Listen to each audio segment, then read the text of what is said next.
Pues muy buenas tardes. Estamos aquí en un programa especial. Estamos en el mes de septiembre. Estamos Claudia Ruiz y yo, Claudia Gómez, de C7 Salud Mental. Claudia es nuestra directora clínica. Yo llevo una parte de la dirección de salud mental también y hoy contamos con la presencia y estamos muy agradecidas de que nos hayas dicho que sí, Javier, del doctor Javier Vicencio del Instituto Crisol de Terapia Familiar. Vamos a tocar un tema que toca el mes de septiembre porque se instauró un día el 10 de septiembre, como el Día Internacional del Suicidio. Un tema verdaderamente doloroso, alarmante, que ha cuestionado a las autoridades quizás para que puedan empezar a generar programas más eficientes para la prevención de algo que va en aumento. Es realmente doloroso el escuchar y el acompañar procesos en el consultorio, en el C7 Salud Mental. Hemos recibido 3 casos en los últimos 2 meses, 3 casos de personas con intento de suicidio.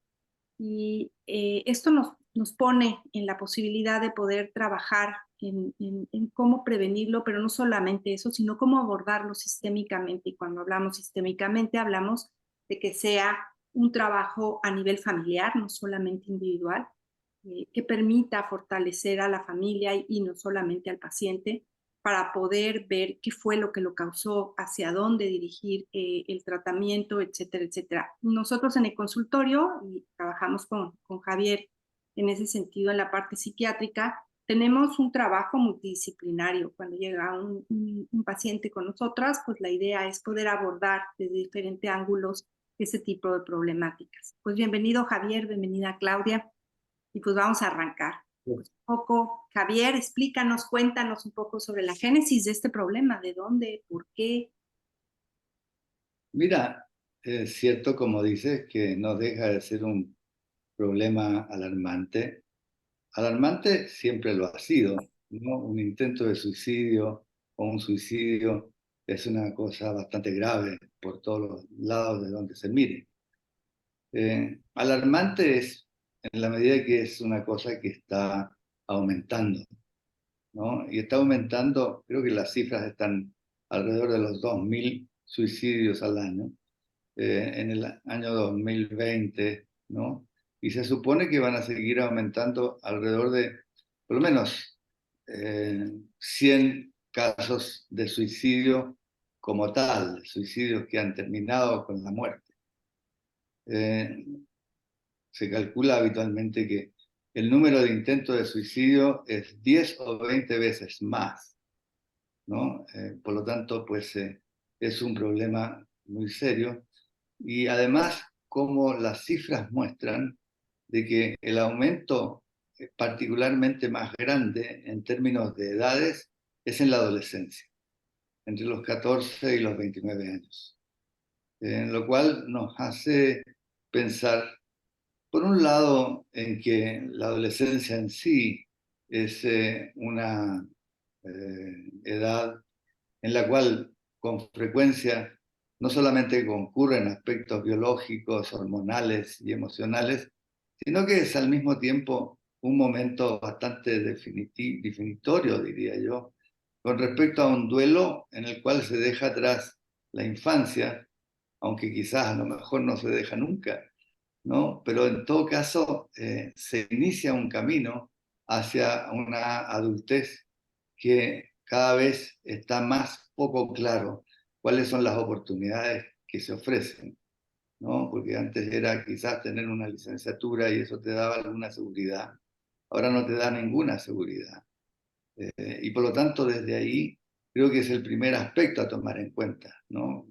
Pensar que el suicidio, el intento de suicidio, tienen desde luego una correlación muy importante con los aspectos psicosociales, es decir, con aspectos que tienen que ver con lo económico, con la vivienda, con el trabajo, con la situación de dificultad que implica hacerse adulto en México en este momento, cuando las situaciones de empleo no son las mejores. No sé qué les parece lo que digo. Sea, bueno, a mí en lo personal me parece que efectivamente, o sea, algunos de los casos que hemos recibido tocan estos factores. No sé, Clau, yo he más o menos visto, hay 3 factores que son como, eh, no sé, alarmantes en este sentido, y uno de ellos tiene que ver la soledad. O sea, me parece que el mirar el suicidio en términos de lo que le pasa a una persona cuando se siente en este estado de soledad, ¿no? En depresión, hay una fragilidad que lo va abarcando. No sé, Clau, si quieras contar un poco sobre los casos que hemos recibido en el consultorio y lo que esto nos ha llevado a pensar en el trabajo de cómo poder abordar yo lo llamaría como un fenómeno. Hoy no es que no haya pasado antes, pero ahora ya entra como dentro de las cifras de ser un fenómeno. Sí, claro, gracias, Clau. Pues sí, yo creo que esto que comentas, Javier, alrededor de los factores psicosociales, pues yo creo que es lo que convierte al suicidio en un tema de salud pública que antes no era, ¿no? Digo, el suicidio, como bien dijiste, es un fenómeno que ha existido desde que el hombre existe también. Entonces, nada más que antes había un significado más bélico, religioso, pero el que se convierta ahora en un tema de salud pública, yo creo que va mucho en relación con algo más que es lo que a mí me interesa o nos atañe como consultorio, enfocándonos mucho al problema de salud, pero también a los factores psicosociales que lo están agravando. Y la tendencia que hay, esta sería un poco mi pregunta, a enfocarse mucho en esta parte que dice Claudia sobre este sentimiento de soledad, como la medicina o la psiquiatría o la psicología tienden a tratar o a explicar este fenómeno desde lo que sucede adentro del individuo que lo está padeciendo y no se contempla lo que tiene alrededor, la forma o las relaciones, su sistema de relaciones que tiene. Y se tiende a pensar que es algo que tiene adentro, algo que no funcionó. Y digo, no se excluye, pero qué tanto, por qué se da esta situación, ¿no? En donde pareciera que adentro de este ser humano que está viviendo esto hay difícil acceso. Tienes toda la razón. No solamente tienes toda la razón, sino que los modelos de atención que predominan en México consisten básicamente en entender de que suicidio o intento de suicidio es equivalente a depresión. Y eso no es así, ¿no? Definitivamente no es así. Sin duda que una persona que intenta el suicidio o que finalmente se suicida es una gente que va a tener síntomas de ansiedad y de depresión. Pero esos síntomas no tienen que ver con que esté teniendo una enfermedad depresiva o un cuadro de ansiedad generalizada. Muchas veces sí coinciden, pero no siempre. En verdad, para mí, el intento de suicidio, a partir de lo que decían ustedes de la soledad, es habitualmente una situación que está acompañando a un duelo y a una pertenencia, en cuanto a cómo es que la posibilidad de pertenecer a la familia ya no está tan a la mano, porque además cada uno está haciendo sus propias cosas. Y las pertenencias a los grupos de pertenencia tampoco están tan a la mano, ¿no? Porque se termina la escuela, cambias de grupo, tendrías que ver hasta qué punto te asimilas a otro grupo en función de que tengas algo más que hacer. Entonces, como dicen, pues el duelo, el aislamiento y la soledad son desde luego situaciones que a muchos adolescentes y también adultos y gente de mayor edad les llevan a vivir una crisis de vida, ¿no? Para mí es preferible, o por lo menos así lo entiendo, entender el intento de suicidio como una crisis seria, sin duda, en la cual pues la vida que estamos teniendo es una que no podemos enfrentar, que no tenemos los recursos suficientes para enfrentar, ¿no? Es como si la vida, el cambio de vida o la transición que implica la adolescencia es una para la cual no tenemos recursos suficientes como para encontrar que tenemos en qué sostenernos. Hay algunos que hay personas que están más predispuestos, depende del nivel de soledad que probablemente tengan a lo largo de su historia familiar o con quienes cuentan. La otra cosa, ¿no? Pensándolo así, es de que creo que es preferible pensarlo como una crisis y en que concurra a veces la depresión o la ansiedad, porque eso implica el que la posibilidad de atención no esté solamente destinada a la atención individual, que a su vez aísla más todavía, porque la atención individual, bueno, que habitualmente toma el curso de ser primero una emergencia médica, ¿no? Porque hay que ver qué hacer médicamente con una persona que intenta quitarse la vida. Después se transforma muchas veces en una derivación psiquiátrica. Y la derivación psiquiátrica trae como diagnóstico un cuadro psiquiátrico. Si lo trae, entonces lo más probable es que se requiera de una hospitalización. Y si se requiere una hospitalización, entonces va a tener que estar en un lugar en que va a estar a medias acompañado por alguien de la familia, pero no porque realmente es alguien que se ha buscado porque podría ser la mejor persona para que lo acompañe, sino que es por medidas de seguridad, ¿no? Para que en el caso de que haya un intento de suicidio dentro del hospital, entonces haya una persona que esté cuidándolo y así la responsabilidad sea una responsabilidad compartida. Es decir, la atención medicalizada del problema del intento de suicidio es algo que en verdad tiende a favorecer una situación de mayor aislamiento todavía y por lo tanto la posibilidad de que se haga una enfermedad que no necesariamente es lo que es, pero a través de las propias medidas de cuidado se transforme realmente en un cuadro que de ahí en adelante ya va a ser como el antecedente de una persona que tiene el estigma de tener un cuadro ansioso o cuadro depresivo para toda la vida. Fíjate que escucharte un poco, Javier fue nuestro maestro en la maestría de terapia familiar en Crisol. Recuerdo en alguna de las clases cómo hablabas tú acerca de este movimiento antipsiquiátrico de los años 70 que precisamente empezó a plantear la posibilidad para los pacientes con esquizofrenia de que se sacaran de los hospitales y se trataran dentro del ambiente familiar, ya que la exclusión no ayudaba, sino todo lo contrario, ¿no? Parecía que esto en algún momento pues empeoraba la situación de los pacientes. Entonces nos vemos enfrentados, me parece, como nuevamente a una situación parecida ahora con el suicidio, ¿no? O sea, como el buscar las herramientas para poder enfrentarlo nos vuelven a colocar nuevamente en algo que ya aprendimos en los 70 y que creo que es importante mencionarlo. O sea, la mirada como terapeutas familiares y esta mirada sistémica aborda a la familia. Creo que Sin esto es duda, quizás lo más importante, no sé, dentro del mensaje que queremos mandar hoy es ese, ¿no? O sea, que esto se tiene que abordar de esa manera, no como una cosa aislada, ¿no? sin duda. ¿Genético, Javier?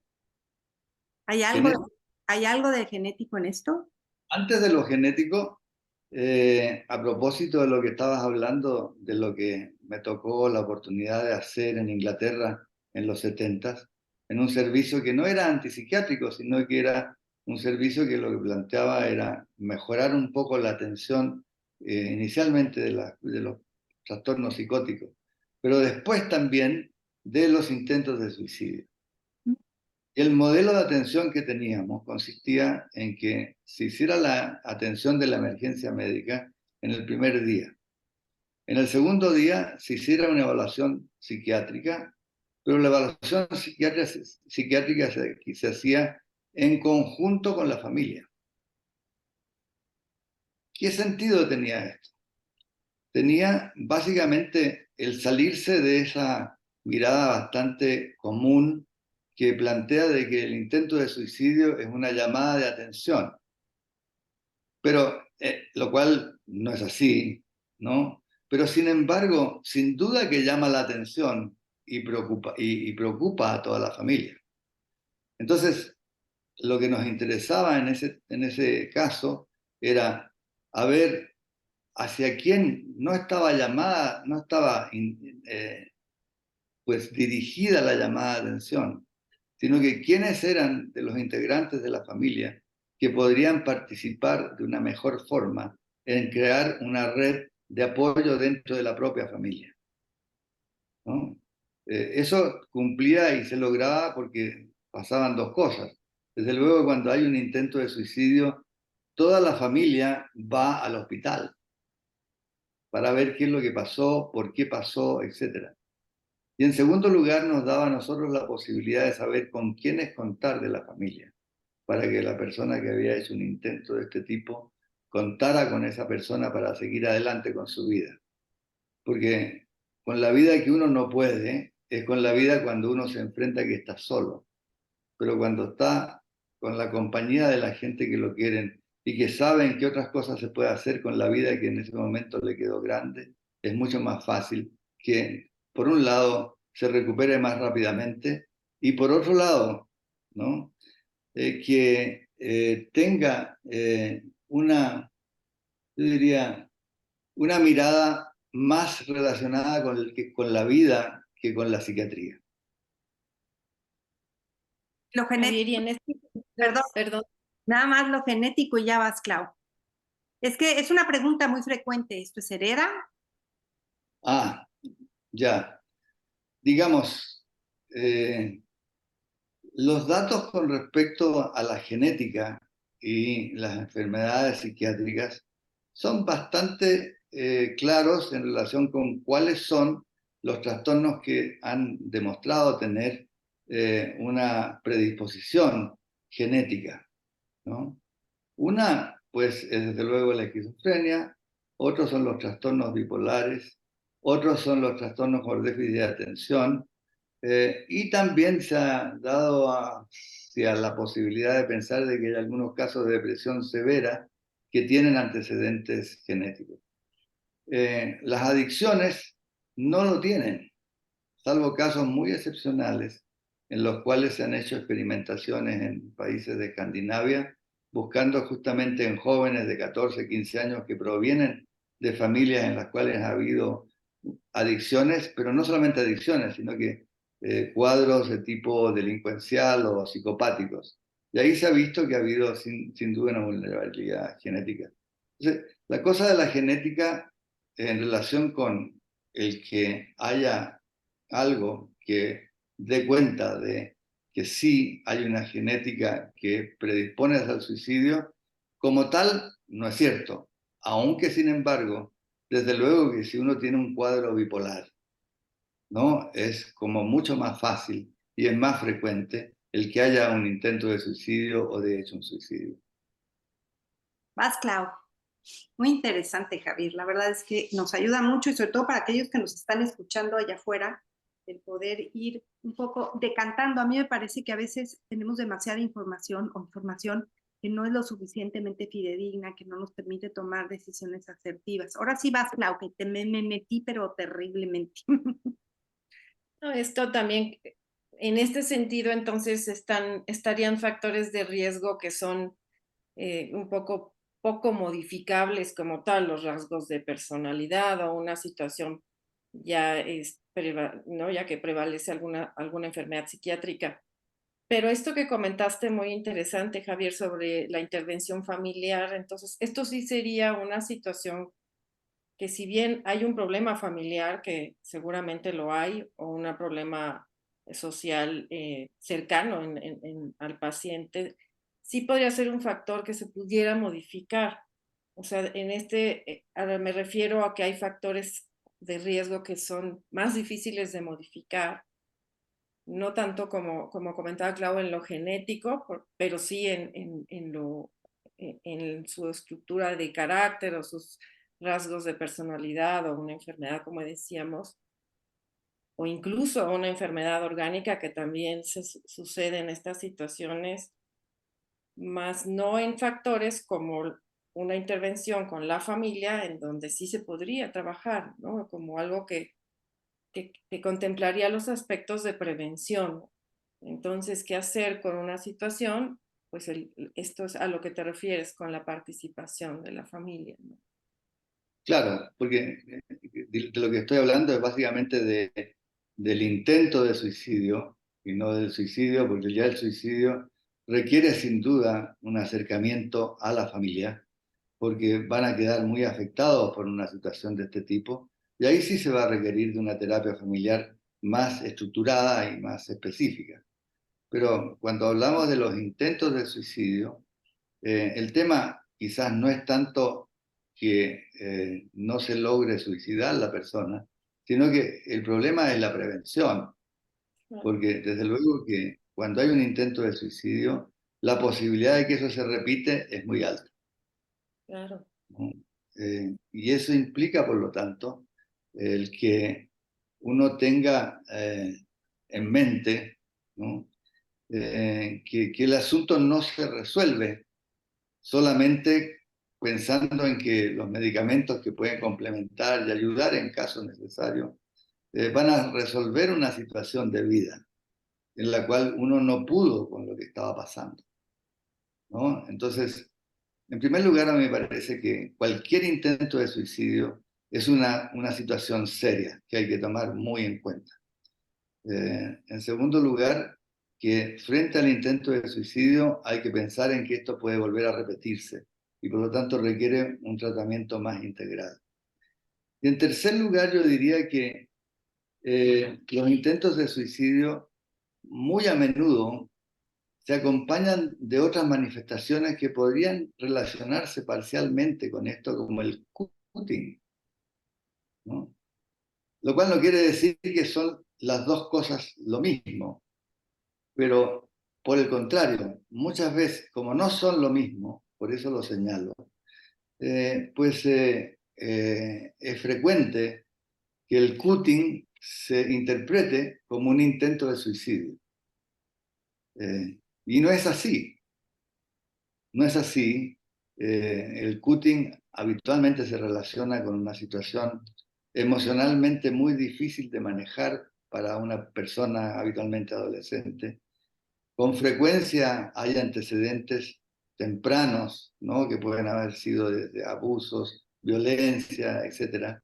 Y en el fondo, una incapacidad de poder manejarse con un cuadro de ansiedad y de agresividad que no tiene hacia quién dirigirse, porque la propia persona está, o la adolescente, sobre todo mujeres, está frente a que no tienen ni siquiera claro, ¿no? Hacia quién está decidida esta violencia contra sí mismo.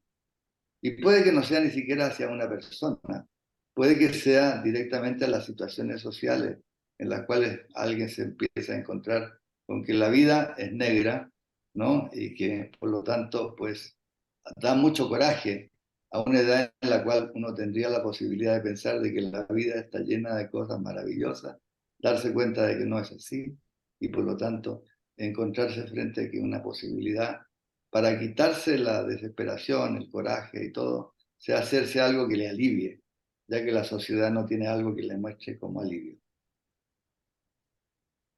Fíjate que escuchándote, nosotros tenemos pacientes varias, mujeres sobre todo, como bien lo decías, que han encontrado en el cutting una forma de expresión, me parece, una forma de alivio a lo que les está sucediendo. Me pareciera como una manifestación de algo, ¿no?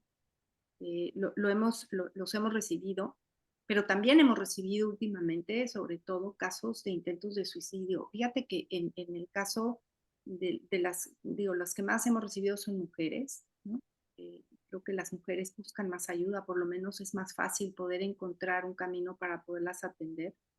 No sé si por la forma de expresión o qué, pero sí es definitivo que son los hombres quienes más logran llegar a un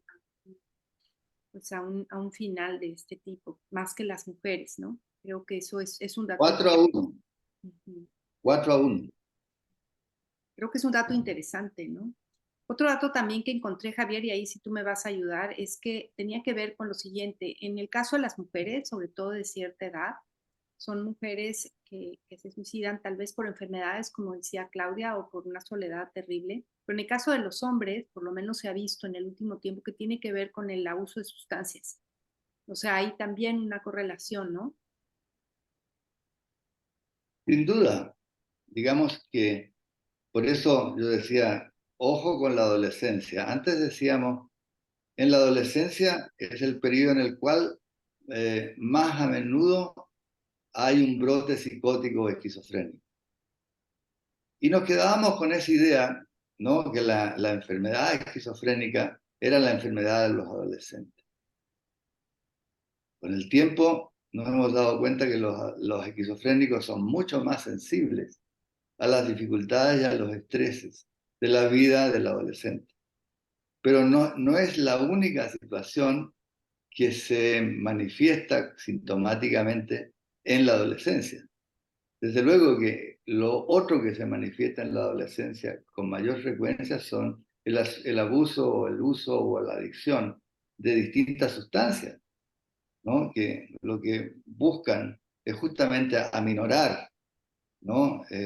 La ansiedad, la depresión o incluso la falta de pertenencia, ¿no? Y por lo tanto encuentran en el abuso de sustancias una posibilidad de lidiar mejor con los dolores y los duelos de la propia adolescencia. Entonces, creo que el que a menudo, cuando hay un intento de suicidio, haya también el abuso o el consumo de drogas, que entre otras cosas facilitan por el mismo efecto de la droga, particularmente de algunas, no de todas. La marihuana no termina de ser una droga que favorezca el suicidio, pero sin embargo el alcohol sí, ¿no? El alcohol y la cocaína también. Es decir, hay todo un panorama que da cuenta, ¿no? De que el abuso de sustancias es algo que puede ir de la mano de los intentos de suicidio. Lo otro que va de la mano de los intentos de suicidio, pues los temas que tienen que ver con la disforia de género, ¿no? Así le llamamos ahora, pero en el fondo con toda esa situación de ambivalencia con respecto a la definición o a la identidad de género.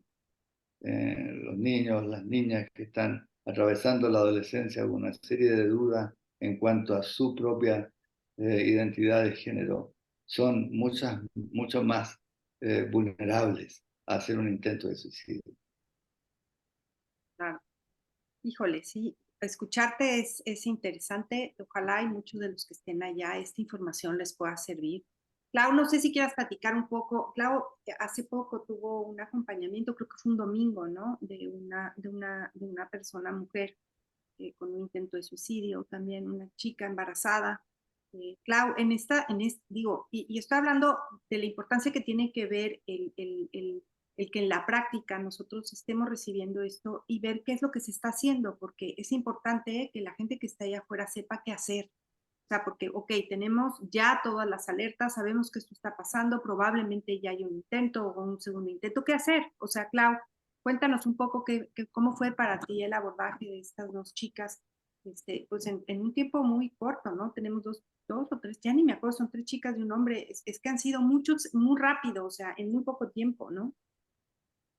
Y sí han llegado, sobre todo, pues después de la pandemia, en lo particular, sí recibimos más casos eh, que no nada más habían sido ideas, ¿no? de muerte, como en otros pacientes que detectábamos esta ideación suicida, pero ya el llegar a tener el intento como tal, sí vimos un incremento. Aquí pues llama la atención en qué pacientes son los que sí llegan a buscar ayuda y quienes no, porque estamos hablando de pacientes que sí van al consultorio y piden ayuda, hacen la llamada, y cuáles no, cuáles tienen que ser los familiares los que los lleven. Aquí pues habla de algo, digamos, positivo en ellos, que ellos buscaron la ayuda. Entonces buscan una llamada de auxilio ante lo que están viviendo. El trabajo que nosotras consideramos que ha sido pues lo mejor para los pacientes pues es el trabajo multidisciplinario, como bien lo comentaste, Javier, pues la atención primero médica y psiquiátrica de primera base y después entraríamos nosotros con la parte psicoterapéutica. Y algo que nosotros hemos encontrado y que he visto yo en la valoración son pacientes que les cuesta mucho trabajo expresar el dolor. Si bien tienen un dolor muy grande o un vacío enorme, no tienen la capacidad de poderlo hablar y eso los lleva a actuar. Y ahí iría un poco mi pregunta, ¿no? Porque nuestros trabajos con ellos han sido el que tengan ese espacio para poder expresar lo que no lo han podido hacer más que a través del cuerpo o la idea de hacerlo a través de su cuerpo y aparte mediante la autolesión. Pero aquí está esa pregunta, ¿por qué a través del cuerpo y qué es lo que no se puede hablar? Obviamente hay toda una emocionalidad y una situación alrededor de ello, pero se elige el cuerpo como medio de descarga, se elige eh, ante esta separación de lo que ellos pudieran pensar y sentir, entonces se van directo al actuar sobre su cuerpo. Esto nos ha llamado, bueno, a mí sí me ha llamado mucho la atención, ¿no? Ya, bueno, dos o tres cosas se me ocurren, ¿no? Una es de que habitualmente cuando hay un intento de suicidio ya ha habido un par de intervenciones previas, ¿no? La primera, como decía, es verlo como una urgencia médica. La segunda es pensar de que, ya que se trata de una urgencia médica, es alguien que está en peligro de quitarse la vida.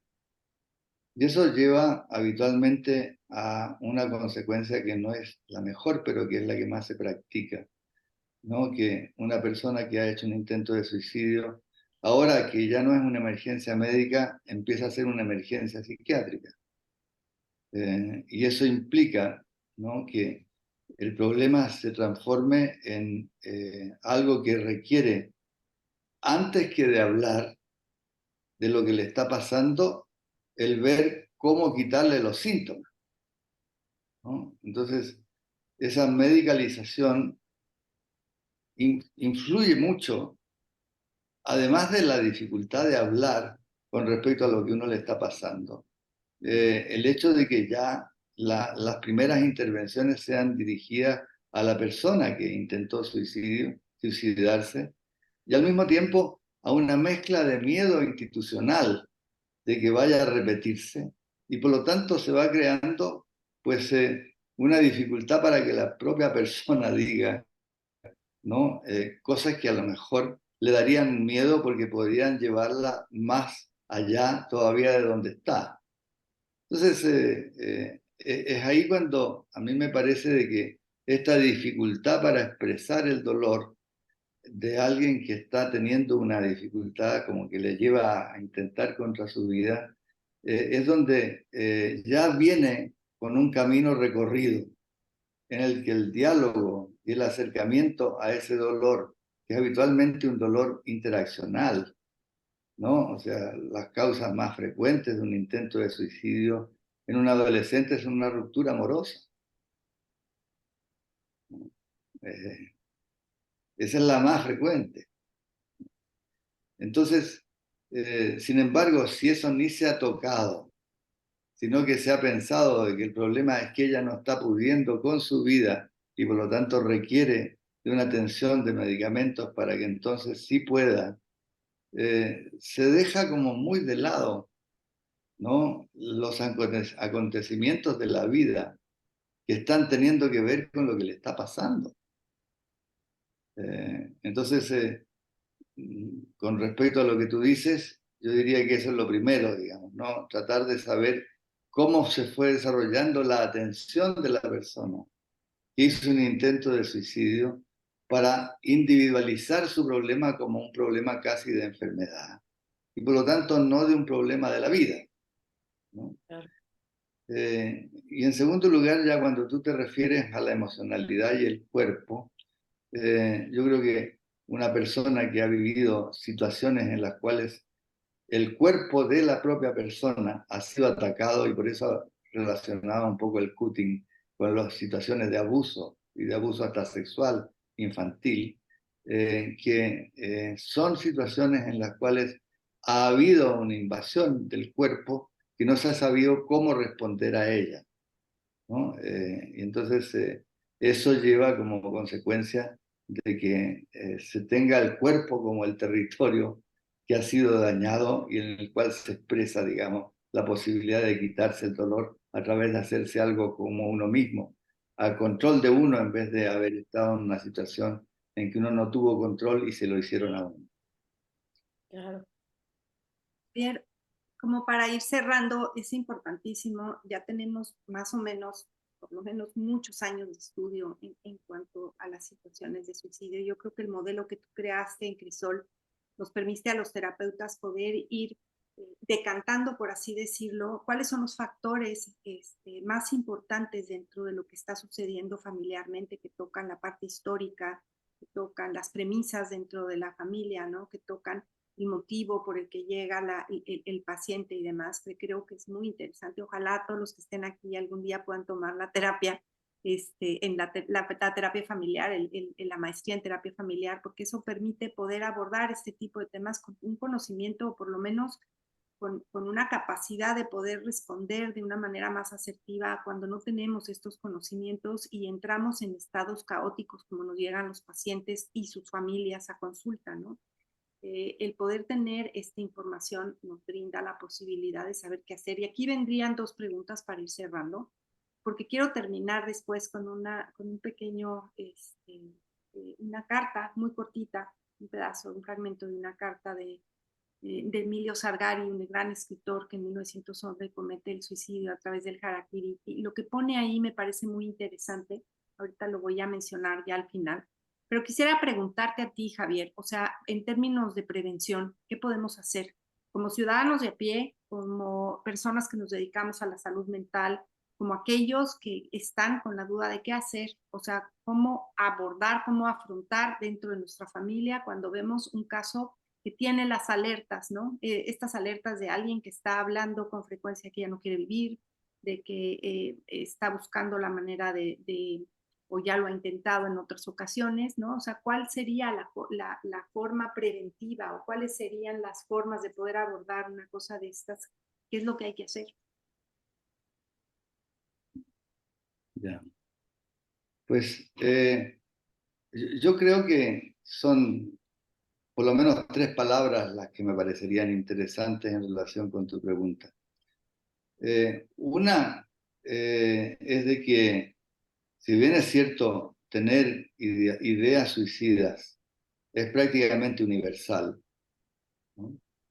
Eh, Aún así, queda siendo un tema que nunca se toca. Entonces, yo diría que aún siendo un tabú, especialmente para nosotros que nos dedicamos a la salud mental, siempre es importante preguntar en cualquier consulta si ha habido, ¿no?, en algún momento de su vida ideas suicidas. Partiendo de la base de que son habitual, alguna vez en la vida uno va a tener ideas suicidas. Con la intención de normalizarlo, para empezar. Y al mismo tiempo, para estar seguros de que esa ideación suicida es una que se ha quedado ahí y no hay posteriormente una estrategia y una planeación de qué es lo que se va a hacer o cómo se ha pensado hacer. Ya ese es un segundo paso. Entonces, yo diría que primero, ¿no?, tener claro que el tener una pregunta con respecto a eso es muy útil en cualquier entrevista en la que uno sospeche de que haya la posibilidad de una idea de ese tipo. Y en segundo lugar, la otra palabra que va más allá de la alarma, ¿no?, es el que uno tenga, yo diría, preguntas sobre la vida y sobre el futuro. Es decir, ¿qué será lo que para ti haría que tu vida fuera mejor, ¿no?, en la medida en que estás enfrentándote con un periodo que uno tiene que tomar decisiones y definiciones sobre su vida? ¿qué sería lo mejor que te pasaría? ¿No? Y por lo tanto, desde ahí, algo así como un diálogo con respecto a diálogos anticipatorios positivos sobre el futuro, ¿no? Que permitan identificar junto con la persona que está en una situación de la adolescencia. No estoy pensando en alguien que esté pasando por un periodo muy crítico, sino que cualquier persona que esté atravesando la adolescencia. Preguntar sobre el futuro, ¿no? Es algo que valdría la pena hacer en cuanto a la atención. No sé si te estoy contestando exactamente a la pregunta que tú haces, porque el tema de la prevención, ¿no? Es un tema que en verdad yo creo que como que hay que poner el ojo en el cuidado, ¿no es cierto? O sea, esto requiere, ¿no? Más que de la prevención, facilitar que la gente esté en condiciones de cuidarse a sí mismo o que la familia o las personas cercanas tiendan a cuidar a los otros. Entonces, todas las medidas preventivas que apuntan, ¿no? Hacia una ética del cuidado, ¿no? Son sin duda medidas preventivas generales. No sé si te contesto a lo que tú Sí, me bastante estabas bien. De preguntando. hecho, la campaña que estamos lanzando ahora es que con 10 pesos vamos a comprar una plantita y la idea es regalar la plantita y que la gente las cuide, sabiendo que esa planta tiene ese significado. El cuidado, como bien lo decías ahora, cuando lo podemos hacer hacia afuera, eso involucra lo de adentro. No podemos cuidar afuera lo que no está cuidado adentro. Hay una interrelación entre una cosa y otra, ¿no? O sea, utilizando a la naturaleza como en esta reconstrucción interna de poder ir un poquito más allá en el lenguaje, que yo creo que hoy en día es quizás la riqueza más grande que como seres humanos tenemos está en el lenguaje, en la manera de poder comunicar lo que nos sucede. Antes de ir cerrando, Clau, que me gustaría que nos dijeras algo para cerrar, yo quiero leerles, porque creo que es muy interesante, esto que Salgari escribió. Emilio Salgari fue un escritor muy famoso, escribió más de 100 obras a lo largo de su vida. Si alguien ha tenido la oportunidad de leerlo, vale la pena. Y él escribió una carta, porque normalmente, no siempre, pero normalmente los suicidios están dirigidos a alguien, como decías hace un rato, como el Cotín no lo es, ¿no? Y aquí él escribe una carta a su editor, y nada más voy a leer un fragmento que dice: a mis editores, a vosotros que os habéis enriquecido con mi sudor, manteniéndome a mí y a mi familia en una continua semimiseria o algo peor, pido solo que, en compensación, las ganancias que os he proporcionado paguéis los gastos de mi entierro. Os saludo rompiendo la pluma, Emilio Salgari. Él tenía a su esposa en un hospital con una enfermedad, a sus hijos en situaciones muy complicadas económicamente, y cuando vio en esta mirada de túnel que no tenía salida, decide quitarse la vida, ¿no? Me parece una carta que deberíamos leerla con cuidado, porque es el grito de alguien que buscó la manera de sacar adelante a su familia, no pudo, que se encontró en un espacio de una soledad profunda y no encontró cómo hacerlo, y que hoy nosotros, debido a escritos como este y a otros muchos que han recurrido al suicidio como una opción para que deje de doler, porque yo creo que eso es lo que termina sucediendo con quien se quita la vida, ¿no? Nos sirva a todos los que está ahí como un llamado de atención. Clau, no sé, para ir cerrando. Yo cerraría nada más con una definición que yo le pudiera dar desde lo que veo yo en el sufrimiento de los pacientes que nos llegan como tal, como decías, este grito como un grito de agonía, porque además no es algo que está sucediendo ese día o el día anterior, es algo que se viene gestando desde tiempo atrás, se va convirtiendo en una agonía que desgasta y que merece o que pide ser escuchada, pero favorecer entonces el no taparlo, el no callarlo, sino permitir que estas personas puedan expresarlo, esta agonía, antes de que se actúe y se busque esta opción del suicidio, en donde ya no hay opción para expresarlo, ¿no? Eso sería lo que yo pues busco mucho con el trabajo terapéutico, el que se pudiera expresar este grito que a veces se tiende a apagar incluso con, como decías Javier, con el aislamiento y la medicalización. Bueno, vamos cerrando ya. Nos encantaría poder continuar con un tema que realmente me parece que hoy es importantísimo tocarlo, hablarlo. Como bien decías tú, visibilizarlo, Javier, porque pareciera que el tabú o el tema del suicidio, que tiene cargas morales muy fuertes y sobre todo en un país tan religioso como el nuestro, todavía tiene esta carga religiosa donde el que comete el suicidio pues está cometiendo un pecado contra la vida, entonces es algo de lo que la familia no habla, no toca. Nos han llegado inclusive en terapia familias enteras donde a lo mejor se suicidó el abuelo o se suicidó la tía y de eso no se habla y yo creo que son temas que se tienen que hablar. La única manera de prevenir esto, como bien decías tú, me parece a mí, estoy de acuerdo con eso, es visibilizarlo, poderlo hablar, poder permitir que quien esté atravesando una situación tenga con quién decirlo y no utilizar estas frases que me parecen tan trilladas y dolores. Es échale ganitas, ¿no? Por ahí decía alguien, es que la verdad ya no quiero vivir, no, échale ganitas, no, a ver, espérame. Quien está atravesando una situación tan complicada no es de echarle ganas, está atravesando una situación que requiere una atención mucho más delicada. Es el alma de una persona quien está diciendo, no estoy pudiendo con eso. No sé, Javier, para cerrar. Pues me la pones difícil porque, como tú bien dices, es un tema bastante extenso, pero yo cerraría con las dos cosas que ustedes están diciendo. Eh, detrás de un intento de suicidio, ¿no?